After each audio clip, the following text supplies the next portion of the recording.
What's up, family, and welcome back to the channel. So glad to have you in here with me. And as you can see from the thumbnail, we're picking back up on this series that we've been in entitled Black Nonbelievers Next Door. And this series is of course obviously to highlight a topic of interest, and that is, are there Black nonbelievers? What do we look like? What are our lives like?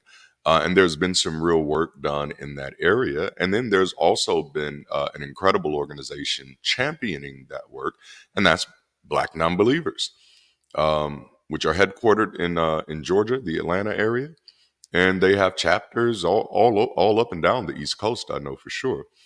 Um, and so this is my way of, while also bringing attention to the real plight of Black nonbelievers, is also bringing attention to the organization Black Nonbelievers as well. Which, of course, I'll have their links included in the description for this video, along with the link for the survey that we're actually walking through in this series of videos, and as well as with links where you can actually financially support that organization if you're able to, and if this is something that is of value to you. All right, so before we jump in, make sure that you like the video, subscribe to the channel, hit that alert notification bell, consider joining our community or supporting this content in any way that makes sense to you, and check out our merch. We have some of the dopest merch in the game right now, because it's dope. And you can see links to that somewhere on our YouTube channel as well. And then also we have books. There's two of mine back here, Memphis, which is a novel if you're into fiction. And then Christ Held Up if you're into having a good faith conversation of what's the reason Jesus may not have come back yet. And I do mean good faith. It's not like chapter 1, because he's not God. Chapter 2, and he's not real. So it's nothing like that. It could be, but it's not.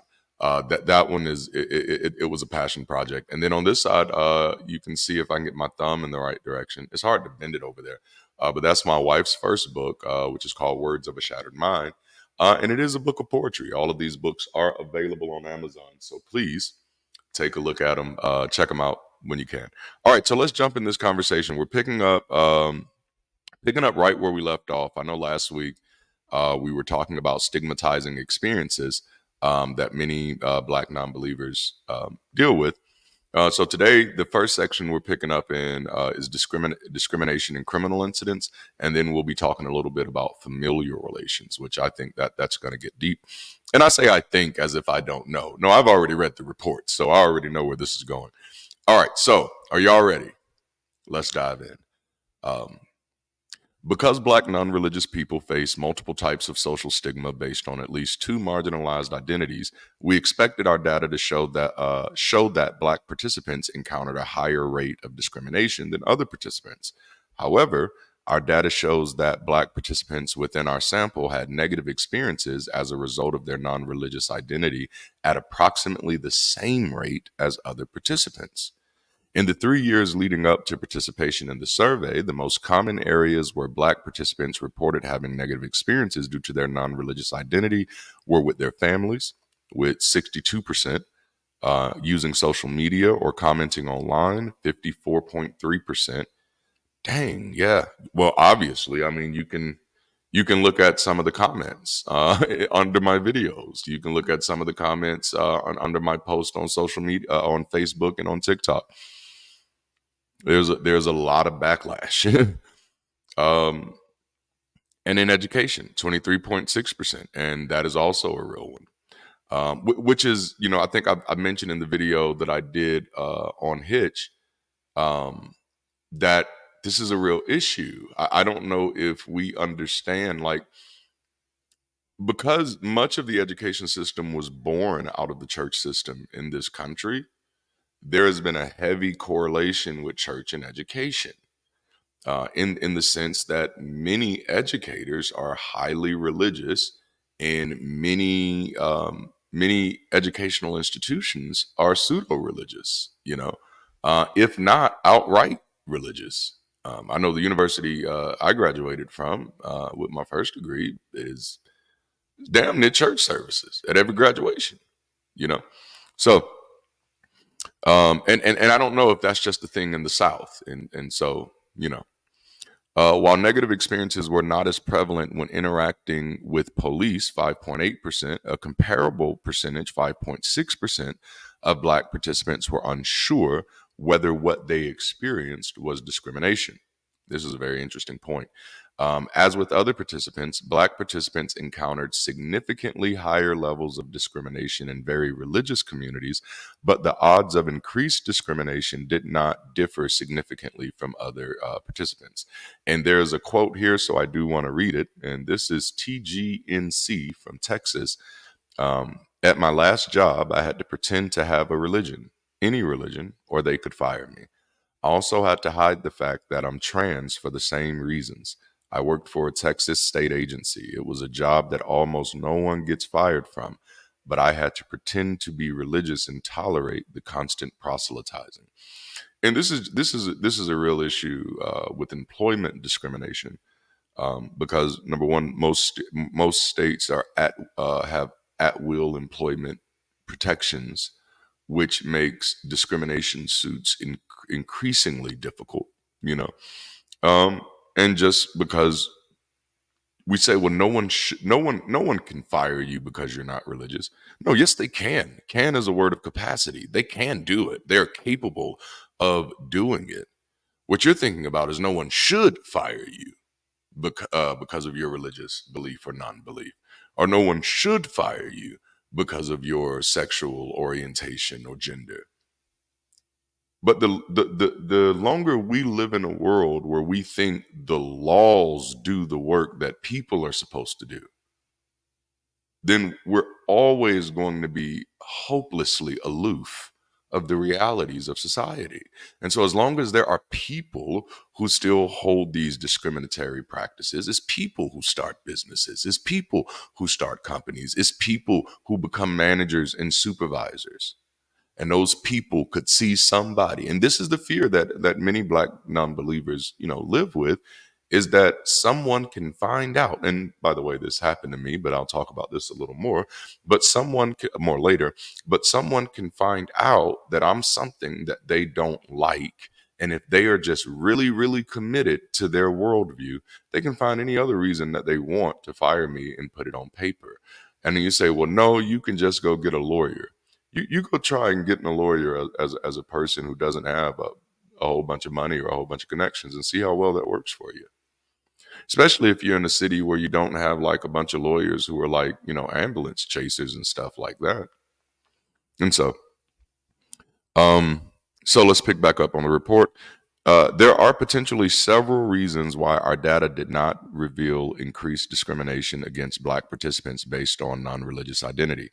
First, the experience of discrimination based on their beliefs may be different than the experience of discrimination based on their race, because being non-religious is a concealable identity and race is more conspicuous. Therefore, it is possible that Black non-religious people may connect a discriminatory experience to their non-religious identity only if it is overt. Secondly, research interviews with Black non-religious people have revealed that negative experiences based on non-religious identity may not be perceived as legitimate in communities of color, making those who experience such discriminatory incidents less likely to share them. Hmm. And that's realistic. And so basically, what this is saying is that Black non-believers may self-report religious discrimination at similar or less rates than expected, because they don't exactly know how yet, or we don't know how yet, to delineate when you're discriminating against me because of my race or my religion. You know, and that's not a. I don't think that's um, a position that's unique to just Black non-believers. I think Hispanic non-believers would likely fall into that same category, as well as Arabic non-believers. would likely fall into that same category where when they are experiencing discrimination, I don't know if it's my race, my religion, or my lack of religion. You know, and that's just a I think these are the nuances of discrimination that we don't often really get into the thick of, and I'd be more than happy in the future to platform more conversations around these type of things, but because we need to understand what each other's struggles are like. I'm an expert on my lived experience, but my lived experience doesn't really give me insight to anybody else's. Just a few of the people that I've lived those experiences with, perhaps. All right. So, in one recent study, some interviews expressed discomfort with comparing the discrimination they face for being non-religious with discrimination based on race, because discrimination based on their beliefs was more manageable. Similarly, it is possible that Black participants of the U.S. Secular Survey minimized the level of anti-atheist discrimination they encountered. As with other U.S. Secular Survey participants, our data shows that Black participants who experienced a negative event related to being non-religious were more likely to experience depression than those who did not. The increased odds of likely depression varied depending on the type of discrimination faced.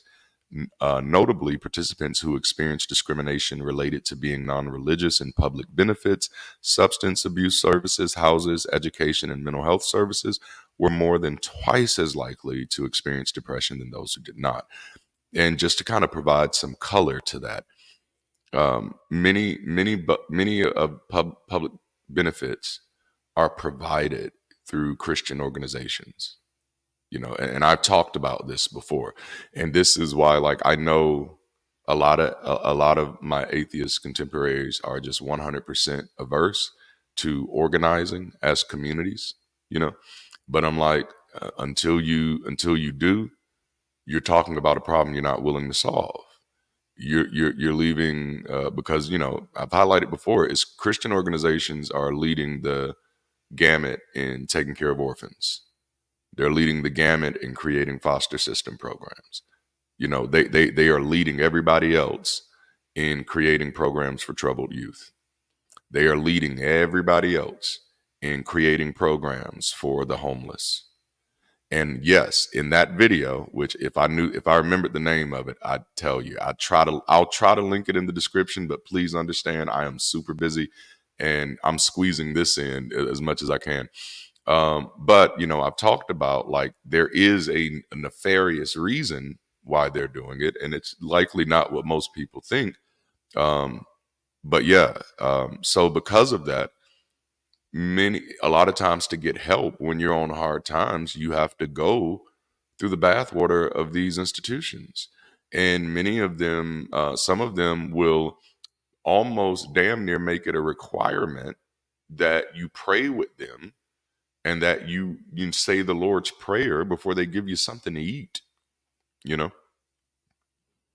And then, of course, many of the substance abuse services uh, are run with a very religious undertone and overtone, reinforcing people with the ideology that the only way you can break this addiction or whatever, or however they say it, is you have to believe in a higher power. And so then you imagine that you're an atheist and you're really trying to get help on something, and then you go in there and they're telling you you're not going to get help until you believe in a higher power.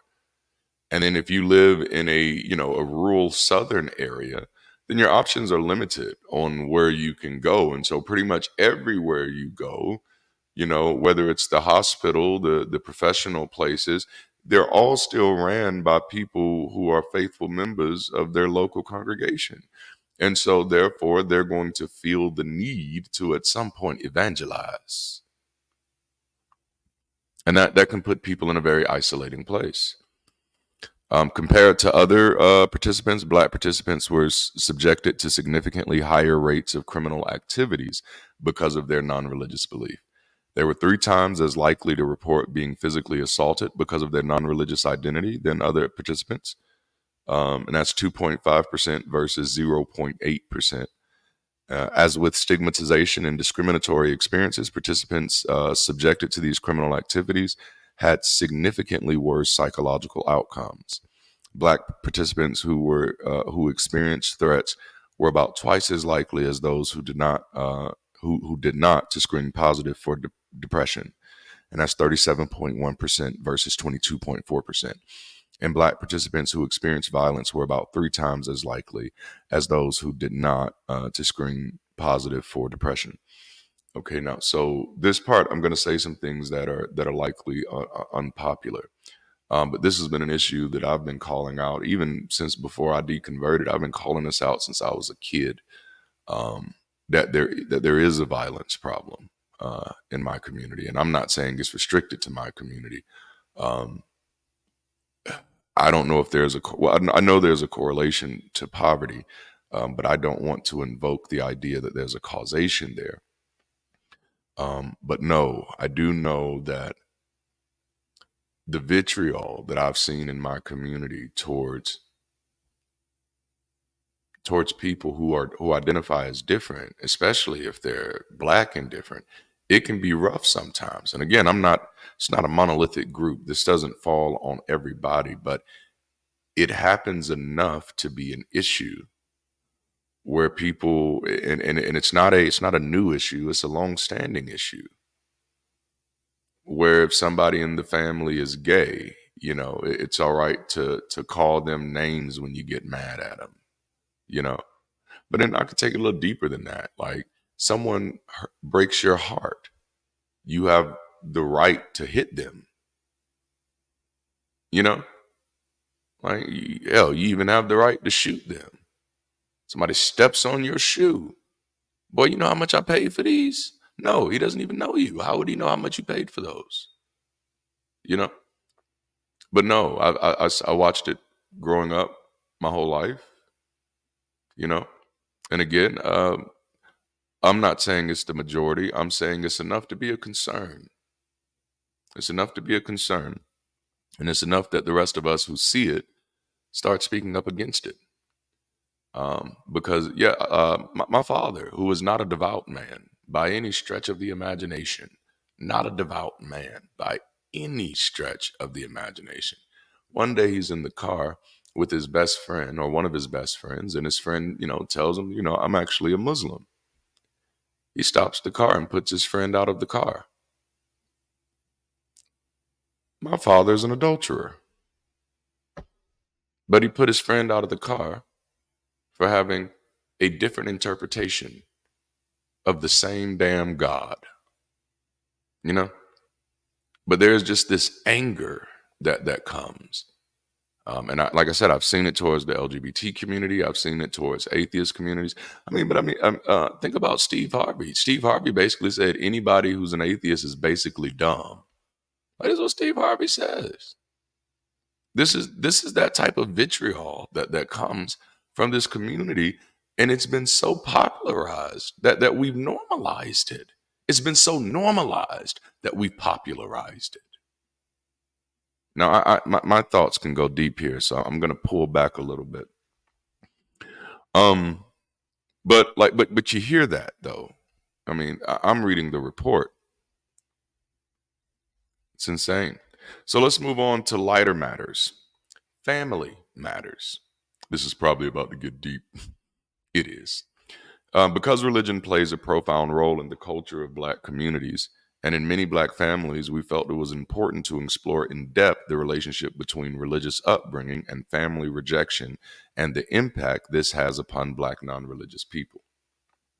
9 out of 10, 89.7% Black non-religious participants of the U.S. Secular Survey were raised in Christian religions, either in Protestant at about 69.1% or Catholic at about 20.6%.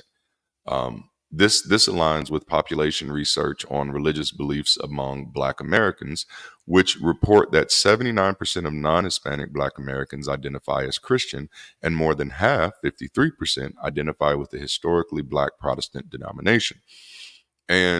Just to, I think those numbers may be deflated because of the word historical. So typically and the word denomination. So that likely will not include the vast amount of Black people who are also a part of non-denominational churches, you know, which are still Protestant churches, but many times in surveys, non-denominational churches don't get grouped in with the historically Black Protestant denominations. As a matter of fact, non-denominational churches were considered a white thing for a while, and I thought that was odd because Black non-denominational churches have been around for a while. But you know, all right. So only 1 in 11 Black surveys were raised in non-religious households, compared to 1 in 7, 14.4% among other participants. Nearly 1 in 5, which is 20.4% Black participants, had very strict religious expectations growing up, in comparison to 1 in 7 among other participants. 2/5 of Black participants who reported very strict religious expectations resided in very religious communities, meaning they were 61.5% more likely to do so than other Black participants. Residing in religious communities and or growing up in a strict religious households had a substantial impact on the mental health of Black non-religious participants. Black participants who reported having very strict religious expectations growing up were 20% more lonely than those who had no religious expectations at all. Likely because you end up living a very sheltered life and you end up believing that everybody is out to get you and everybody is secretly evil and you have to navigate all of these evil people. And so life gets lonely there. So, yeah. Moreover, Black participants who were raised in a Protestant family reported 7.8% more stigmatization than those who were not. Yeah, because to me, and I've had a few Catholic friends, and who are in my peer group, and they were, to me, they were always like a line away from atheist anyway. The only, like, I did have I worked with an older lady, much older, um, years ago, man, probably 20, 25 years ago, I don't know, but she was a Catholic and she was like hardcore. Like, she told me one time, she was like, "Man, you're such a beautiful representation of God. Too bad you're going to hell because you're not Catholic." And she meant it. And she was sweet about it, but she meant it. All right. So nearly half, 46.8% of all Black participants surveyed reported that their parents or guardians were unaware of their non-religious identity when they were below age 25. In comparison to all other participants, which is 41.9%. Of those Black participants whose parents were aware of their non-religious identity, more than one quarter reported that their parents were very unsupportive of their beliefs, and only 1 in 8 reported that their parents were very supportive. Overall, Black participants were about 50% more likely than other participants to report that their parents were somewhat or very unsupportive of their non-religious beliefs when they were under 25 years old. Well, I am definitely over 25 years old, and not one person in my family is supportive of my non-religious beliefs. And it's not just because I'm very vocal on YouTube. For many of you who follow the interviews I've done, this is part of one of the reasons that I have become vocal on YouTube, because even when I was keeping it to myself, I was still being dehumanized. So I was like, well, I'm not going to dehumanize myself. I'm not going to join in on these reindeer games. No, I'm going to be me. I'm going to be proud to be me. And I'm just going to recognize that you're not the type of people I really want in my life right now anyway. So we all good. No love lost. And I mean that with my whole heart in the most beautiful ways. Like, if you can't be if you need me to share your imaginary friend to be in your life, and this is an imaginary friend who you don't even live for, then you're not at the level of maturity that I'd want to engage with. Like, I couldn't trust you with anything. You know what I'm saying? Like, that's just the reality there. Um Black participants with very unsupportive parents scored on average 14.4% higher on the loneliness scale than those with very supportive parents. More than 3/5 of Black participants reported negative experiences with their families due to their non-religious identity. compared to 54% of other participants. These numbers were even higher for Black participants living in very religious communities, where nearly three quarters reported negative experiences with their families. That's 72.7%. All right. Those are the odds, according to this sample size. The odds are that there's a 72% chance that you're going to have a negative experience with your family if you come out as Black and atheist, or as someone put in my comments today, Blatheist, which I think I've seen that somewhere. Someone's gonna tell me where I've seen that before. I think somebody is using that. Black participants who experienced negative events with their families because of their beliefs were 1/3 more likely to screen positive for depression than other Black participants, which makes sense. Another one from TGNC in Georgia. I felt like I was going to die for not believing in God, more specifically for not wanting to be one of Jehovah's Witnesses.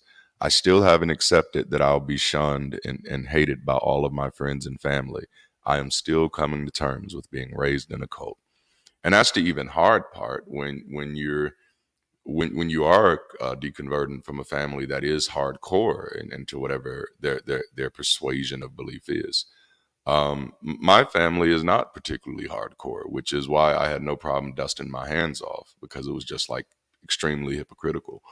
Um, I was the most religious person in my family, point blank, period. I was the most devoted, the most committed. I was the only pastor, the only one, and had been doing this since I was 11. And so, yeah, hypocrites. But literally, I was arrested for my non-belief. Of course, it was shamed or framed as several other different things. It took me nearly a year and a half to finally be able to get a pending felony off of my record. And during that entire battle, I talked to maybe two or three family members, and the majority of them, well, all three of those were pretty much like, this is happening because you don't believe in Jesus anymore, and you deserve it. Talking about negative experiences, right? All right. So, our data also shows the important protective benefits of family that is supportive of non religious beliefs and identities. Black participants whose parents were somewhat or very supportive were 7.6% less lonely than those whose parents were unsupportive, neutral, or unaware of their non religious beliefs. The inches matter, man. Furthermore, Black non religious participants whose parents were very supportive had 18.4% lower average concealment of their non religious identity than those whose parents were very unsupportive. Like, it's just kind of reading through it, I don't want to necessarily say it's alarming because I'm not necessarily an alarmist. Things are, but it is gut wrenching at times. Just kind of reading through some of these numbers, just because the rates of depression is something that I had not thought about. The correlation of depression, and it's definitely something I wrestled with, but it's something I wrestled with my whole life. And even though I didn't always have that language or have permission to use that language, my relationship with religion needed to frame anything I was experiencing as spiritual. And so everything was either demonic, angelic, or divine, you know. Um, and it was only after deconverting, and well, actually, I'd say after deconstructing more, because it was a little bit before I started deconverting, where I started recognizing that, oh snap, like I'm grieving things, I'm stuck in some places, and that I've been masking for so long that, and that's just something you kind of have to do when you grow up, you know, in this world as an orphan. And I wasn't technically an orphan because I knew both of my parents, but neither one of them were parents. And so I lived in several different households, and you have to learn a whole bunch of different rules, and like every family is its own culture. Things you end up learning, and what you learn is nobody is going to give you the freedom to live your experience and learn as you go. Everybody is going to expect for you to already have a full acclimation of their experience. And that's just it's a very interesting phenomenon. So because of that, after deconstructing and then fully deconverting, I was able to kind of do that work and start realizing like, oh man, I've been masking my whole life and I've gotten really good at it. And because I've gotten really good at it, I actually think I'm healthy in places that I'm not as healthy. And it wasn't the thing that it made me unhealthy was kind of blocking or stifling my own lived experience. And so that was, I don't want to use the word triggering, but somewhat so. It's like, oh yeah, man, there is a real correlation here. There's even some causation here. But I'd be willing to bet that this goes bigger than just religious identity. Um, and of course, I can't speak for all Black families, so I'll speak for mine and all the ones that I know about. But no, that was in jest, obviously. But I'll speak for mine, and the one thing that I've seen is that there's been a long history of praising dysfunction, and so a lot of this stuff that comes from a lot of this destructive behavior that comes from difference comes from normalizing and praising dysfunction.